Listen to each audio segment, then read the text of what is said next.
up, everybody? Welcome back to my channel.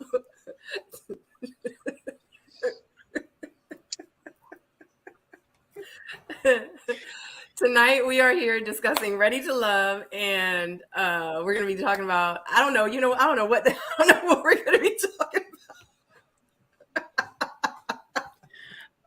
I don't know what we're going to be talking about. We're going to talk about episode 4. I don't even know, because I was supposed to do my episode 4 live watch party last night, and I absolutely did not do a watch party. I did, but I did Crystal XO. Like it's just what it is at this point.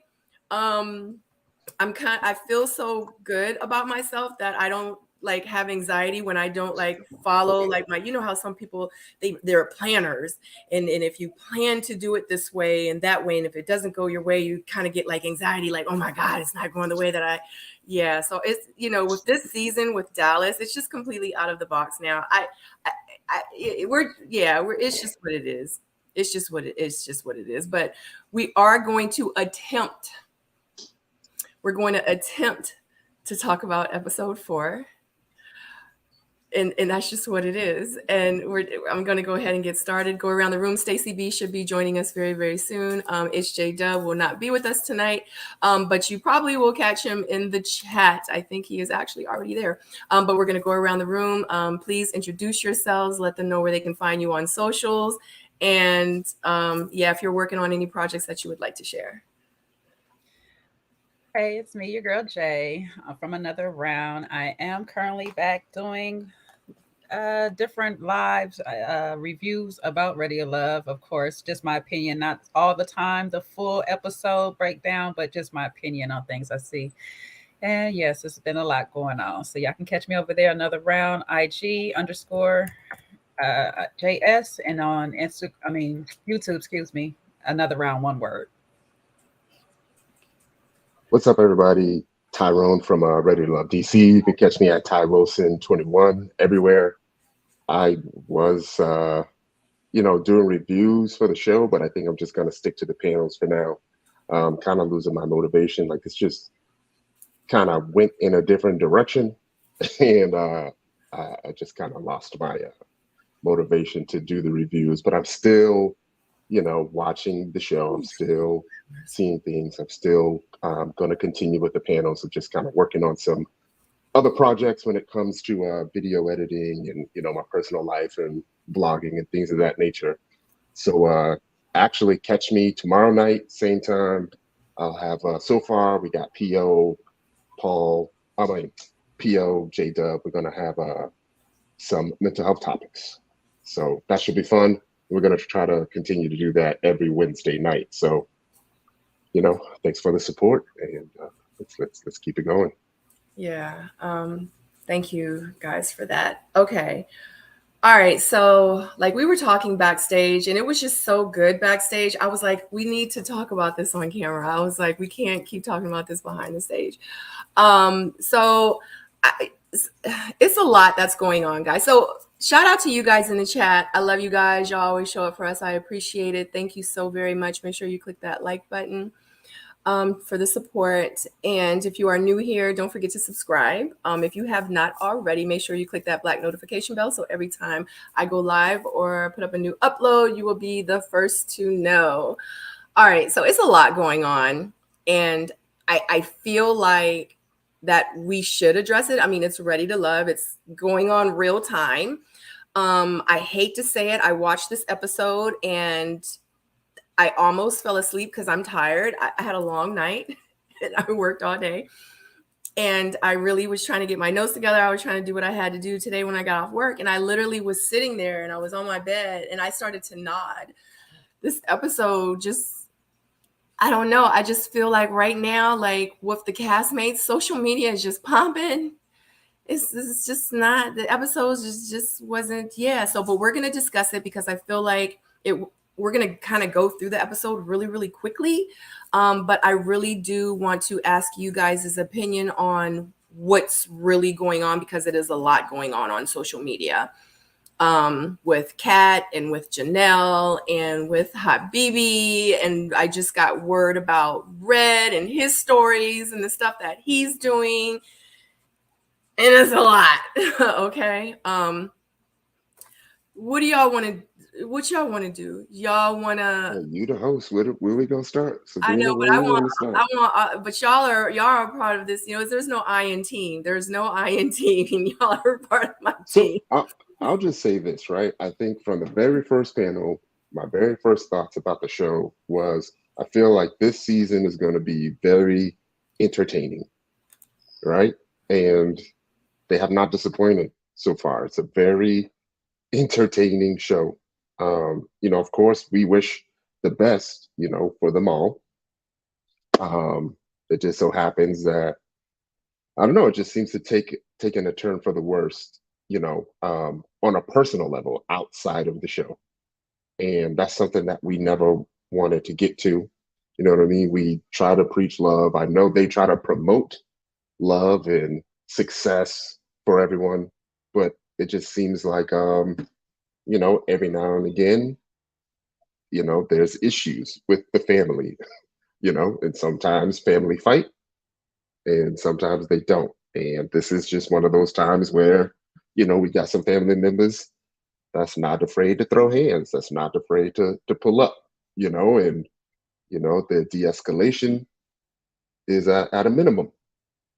And it's just how it is sometimes. So hopefully it don't get too bad. But in the end, I'll still try to, be optimistic about how everyone's feelings, especially if we don't know the whole story. So that's all I got for that. Shay, you got something? Anything? Everything? Listen, I know in my big age, I should be above a lot of things, but my petty ways is here for all of this right now. That's how Jay, I was saying the same thing. Like I am a peacemaker, but somebody tell me to pull up. I may just show up at your job, take a video of me sitting at your desk, and send Yeah, it to you. Like it was an I'm invite. just You saying. invited me. You invited me. I took you up on the invite. So yeah, I'm just trying to figure out how we got here. That's what when you figure it out, you let us know. Good. that's what I'm just trying to figure it I'm out because slow for I'm just that like point. at this point, I don't even know how y'all able to talk so much, and it's kind of disappointing because now we can't focus on the show the way we should be right now.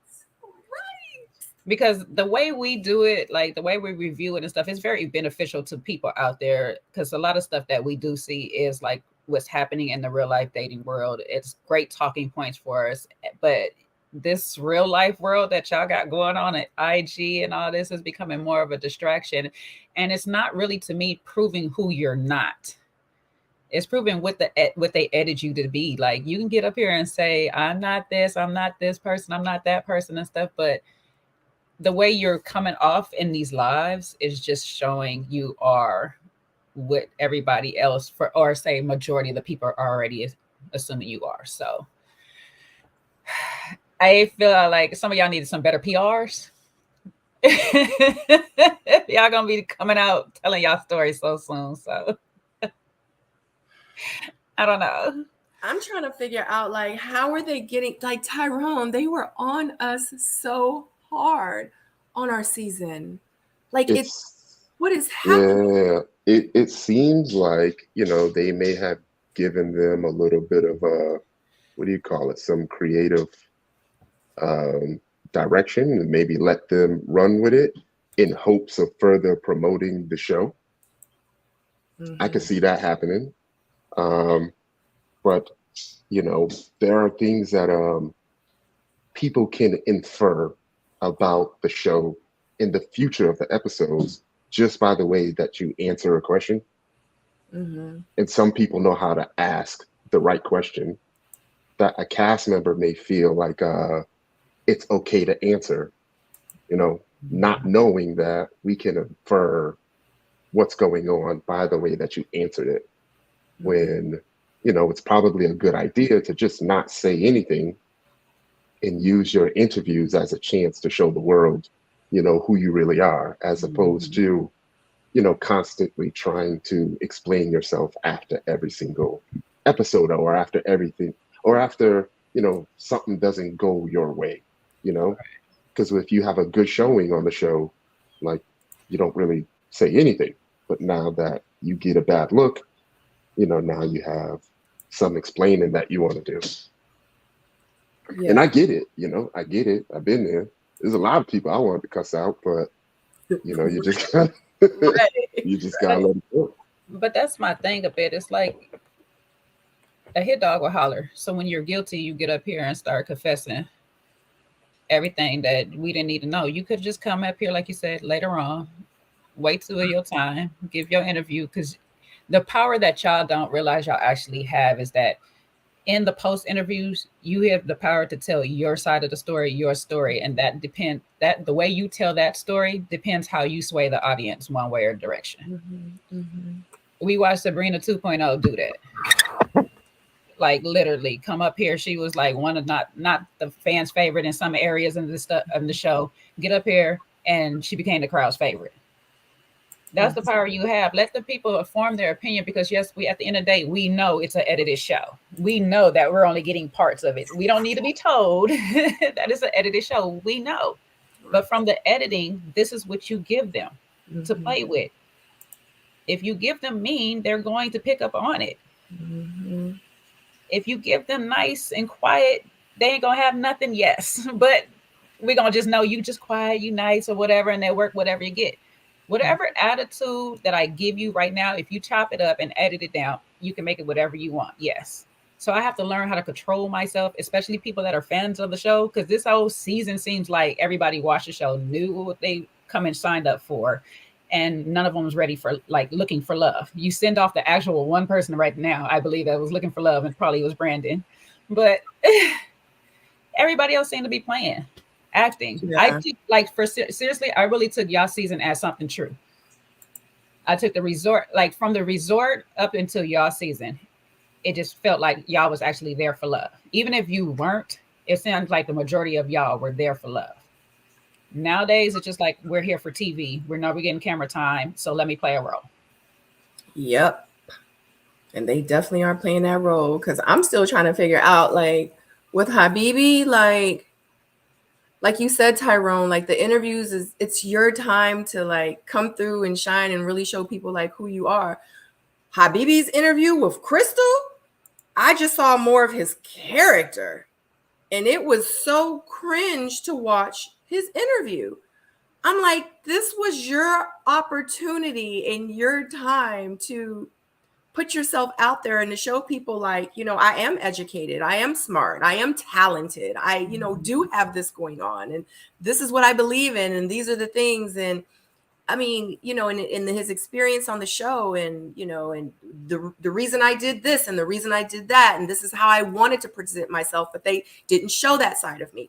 Like it was his opportunity, and I just feel like even with, oh God, I don't even want to say it, but even with like Janelle like going live, like people were saying, and it's like, I know that she's been seeing these interviews. I know that she's been reading the comments. Like we know because she mentioned it about like the bloggers and stuff like that.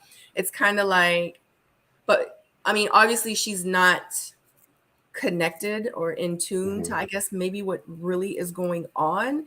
And, everyone's saying like, you're a mean girl, you're this, you're that, you might be jealous, but then you went on live and showed that times 10 to like the 10th power. So it's kind of like now you solidified what everyone is thinking about you because that's how you came off on the live, but worse than what we're seeing on TV. So, it's like now you personally have painted this narrative about yourself. So now when we watch you on the screen, episode 5, 6, 7, 8, you know what I'm saying? Like that's the Janelle that we're going to think and see every time we see you on the screen now. Like I feel like she just kind of made it for herself. Yeah. I only caught maybe a minute or two of the Habibi interview, but I heard Crystal had to give a disclaimer, and if Crystal got to give, a post Oh my God. Yeah. presser explanation, then it went horribly wrong. Just watching the show again today to review, And after seeing a little bit of Janelle's live, like it's hard not to see that coming out on screen. You know, it makes it really difficult to see, you know, to believe that, you know, she's being genuine. And I don't want to question her at all. You know, she had in her mind, you know, she had some valid explanations for why everything was happening and the things that she was doing, you know, and if you listen to her, it makes sense from her perspective.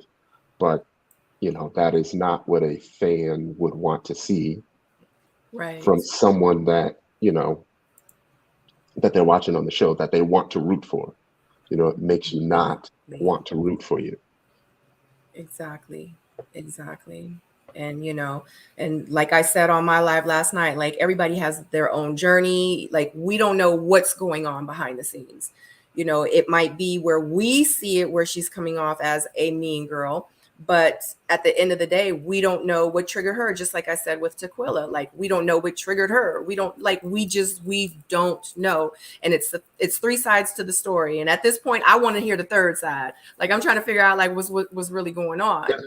You know what I'm saying? So shout out to Stacy B. Hey boo. Hey, Stacey. And she ain't the first person to pull up, and she probably won't be The But last I think that's the my last thing one. though. So Like if I'm gonna pull up, I'm not about to get on live and tell you everybody else I'm about to pull up. I'm about to just pull up. Like, like this is between me and you. I don't need everybody in our business. That's the part that I think is bothering me. right. That we all have to be included in it, and now we all get to paint this image of you with you because this is what you're giving us. Exactly. Because my thing is if we about this life for real, like if we doing this in real life, like I think when she pulled up, she was live. Mm-hmm.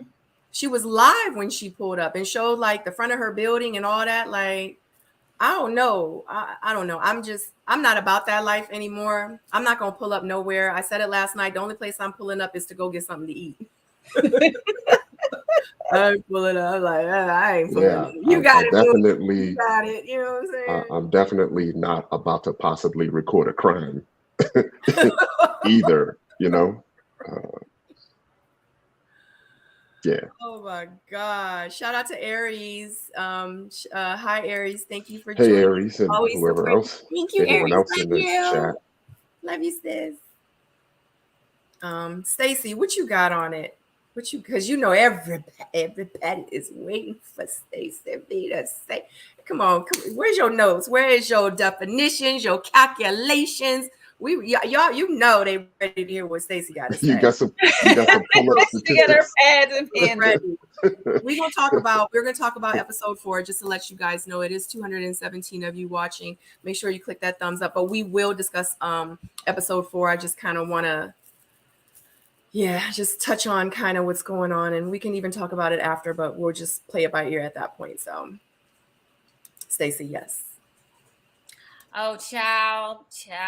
This made my whole nerves bad. I'm looking, I'm getting these notifications, this cackle, this talk. Like, go, what do they got going on? What they got? This is the most foolish shit stuff ever. Like, I wish somebody would pull up on me and my kids up here in this house. I'm not coming downstairs, but I bet you some people in some squad cars will meet you right outside the door. Because that is the most ignorant stuff ignorant, immature, ridiculous stuff I've ever seen. That is now. Wait a minute, J-Dub.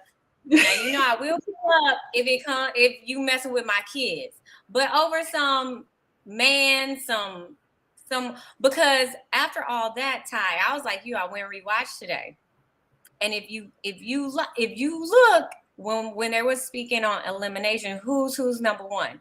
Coincidentally, Kat's number one was old girl's number one. Was Herbert. I said, oh, this about a man. This about some men's. Really? At your big grown age? I was so disappointed. And then I was triggered, right? I was triggered. And then I was like, well, is she trying to trigger me to sell some t-shirts? Some mean girl t-shirts? Because I can't entertain this foolishness if this is a ploy just to get some attention, just to get some sales, because then it was making Kat's page look a little more legitimate about being a hustler. But I mean, I ain't here to throw shade at either woman because y'all know I be liking everybody. But I was triggered. She triggered me. And I was like, you know what? Tequila ain't looking so bad. Maybe Tequila really had for when the pop-off happened. When the pop-off happened, we were 4 days into filming. What type of personality was she absorbing? What type of experience was she having that 4 days in, this is how she popping off? I was 2 minutes into the live and I was ready. Yeah, made my nerves bad. I almost want to say Tequila started that. I almost want to say that. But you can't, because now somebody's showing us their true colors for real. We had an unedited version of Janelle, baby. Unedited. Go off that.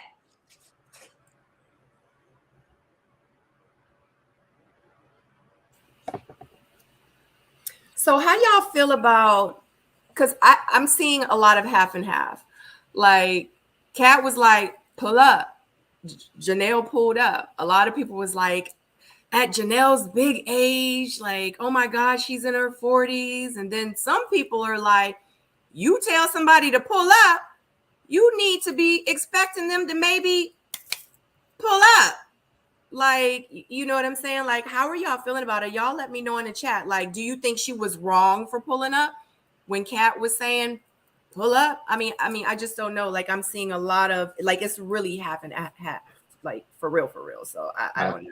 How do y'all feel about it on the panel? I didn't see the evidence of Kat saying pull up, but if somebody tell me to pull up, I'm gonna definitely inquire. I'll just leave it at that. I'm gonna inquire about what you really meant. You know what I mean? She did a scan outside the window. It's a beautiful home. Yeah, I'm gonna inquire, but I'm most likely gonna reach out, you know, and try to discuss it. Bro, let's have a moment. Your car. Let's talk. You got an issue with me? Let's talk. I would try that first. I probably wouldn't even let it get that far. But if it got past that and they requested a pull up, it's an invite. Like I said, I will most likely see what the result of that is going to be.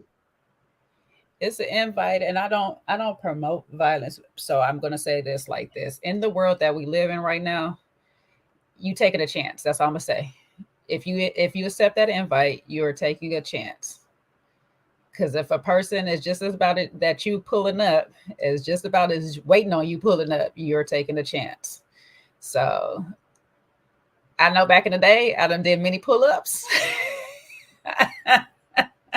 I drove 2 hours to pull up. I would actually feel kind of offended. Like, what was it about me that gave you the energy and the motivation to feel like you could get away with that? Telling me to pull up. Yeah. Exactly. Okay. Like I said, I'm going to inquire. But I say that, and I've told people to pull up a few times. And so, like, hey, I don't know. Like, I know everybody's like, at a certain age, you should stop. But at a certain age, people should stop trying me too. And how my parents say, you're never too old for an ass whooping. I seen that across the board. Like, I don't care what age you are. If you want to go there, we might go there. Now, if I get my butt whooped, that's what it is. But I might be back to try again. Yeah. And like J Dub said, like, you know, that's why I try to avoid it, because violence for me is different. Mm-hmm. Plus, I'm binary. You know what I mean? So it's either on or it's off. Uh-huh. It's either going to end very, very bad, or nothing's going to happen at all. Like, it's really, it's really hard to find the in between. Mm-hmm. You know, we're not pulling up to be nice. Well, we see your shoulder work, Ty. We know you got that business over there. I don't know. When you just say pull up and she did, that's kind of a code word.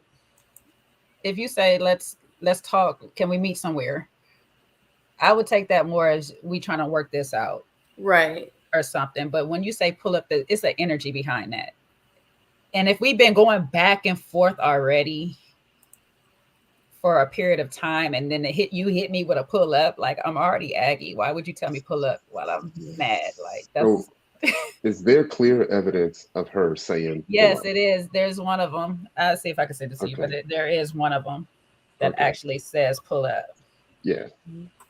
Like we need timestamps. Yeah, I mean, but there are like I have all the screenshots. Yeah, Like, there's one of them that literally says pull up. Yeah, like next time at me, because it started on Twitter, and from my understanding, Janelle was actually like being nice to Kat, like because she has a clothing line, from my understanding, and she was like, if you need some pieces, yeah, like I got this piece, I got that piece, and I think that's what Janelle was saying too, was she didn't realize and understand, not realize, but she didn't understand how it went from like 0 to 100 real quick. And then she like went for her on Twitter, and she said somebody like sent it to her or something. And she was like, why is Kat like coming for me like that? You know what I mean? Like when I was just trying to be nice to her. So I don't know. That's why I said I need all the sides. I need all the sides. Ooh. But anyway, y'all have anything else to say? And I'm sure throughout our review, more stuff will come up. Jay, what you was about to say? I just hope they can just like really work it out. Yeah, that's how I feel. Yeah, like it's serious because you guys, when I really watch out for the majority of you guys are really a nice little family and stuff. And so it just kind of sucks that these groups and clusters are getting bigger and bigger of people that don't F with each other. Mm-hmm. So can I say something in honor of Ty and Jay? Go ahead. And their pull up abilities. Pull up on me. Pull up on me. Pull up on me. Y'all know the little boy? Loved it. Yeah. You're not getting that reference, Ty? No, I got it. I just think it's every cast, I feel like they have if they stick together, they have the ability to do something special. You know what I mean? But once you start breaking up your cast into different groups, it makes it really harder to accomplish things. Like imagine if they all worked together, they're the new fresh faces right now. They could promote everybody's business, everybody's clothing line, everybody's everything. It don't work because I tried it on our season and they laughed at me and then they talked behind my back and they tried to get me eliminated. So one thing I've noticed of groups more than like I'll say groups of 10, you need a teacher or a basketball coach. You need some type of coach, some type of leader that's up in there that's not a part of the group, but is part of the group to like guide y'all into y'all positions, because group clusters of 5 or more is just, it's always room for disaster. Like you need less than that many people to move around. Like the more people you start moving with. Right. But and the thing too is my thing is you never know who really is about that life. Yeah. In real, like it's some people out here that's not really rap that tight and don't have nothing to lose. But that's what I'm getting from this.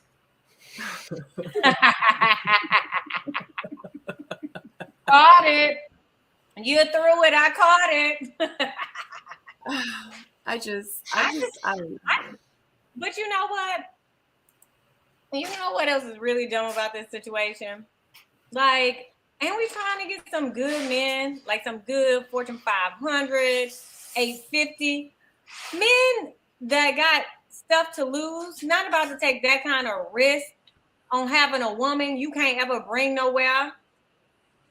You know what I'm saying? Yeah. No man, no decent guy, and I'm not trying to speak for men, so Ty, you can correct me if I'm wrong or when I'm wrong. But I just don't see a man who has so much to lose, willing to risk everything on somebody that he doesn't know if this is an A day or a B day for them. Yeah, is this going to like, cost me 500,000 or is it going to cost me my company? yeah, it's like, it's good to know you can fight. It's good to know that you would fight, but I don't want you to fight. You know what I mean? Unless I'm getting jumped, then by all means, try to jump in. But other than that, call somebody. There's no need for my lady to be fighting, arguing. It's just it's not a good look for me. For me. And, I actually had a date where someone said, yeah, me and my girls, we still throw hands. And I'm like, I'm a grown Oh, ass man. Like, I'm Oh, 40 you years old. What I told look me like? about that. Yeah, Yeah. what I look like That's so fighting crazy to me. or breaking up fights. Yeah. Nah, I'm good. And I might not But break up a privately, fight though. because always the people that's breaking up fights, those the ones that get hurt the most. So I might not even break it up. I'm gonna just call the people on y'all. Boo. Don't worry. Speed dial. Call the people. Don't involve me. Call. Report it. Yeah, they said that she told Janelle to pull up in 5 minutes or something like that, and they said she got there in 4. She about to Why somebody said who car she got there in? Yeah, they said because Kat was saying how Janelle She don't have no car. She doesn't have a car, and she was like, "What you gonna do? Are you gonna Uber here or something like that?" But Janelle said in the live, she was like, "Yeah, and I didn't Uber. Like I pulled up in a car." So, did she say a car or my car? A car.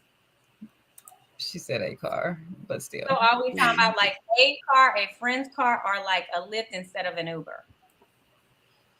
Yeah, well, she says she don't have a car. She says she don't need a car. Well, a lot of people don't have cars anymore. But it can't be me because I got stuff to do. And I don't like to be dependent on people. I'm the same But if way. I live somewhere with like New York, maybe. But somewhere like Dallas where everything is all kind of like spread out. It's spaced out. Yeah, I don't know. The taping of this show was honestly the first time I needed a car in like 6 years. Because we was all over everywhere. So I get it. Yeah, y'all in DC. Dallas is spread though. Like y'all can. I wouldn't even rent a car if I was up there in DC or New York or somewhere like that. But if I'm gonna go to Dallas or Florida or somewhere like that, I'm gonna need a car. Yeah. And like in Houston, we all got cars. Now we gonna Uber, but we got some cars.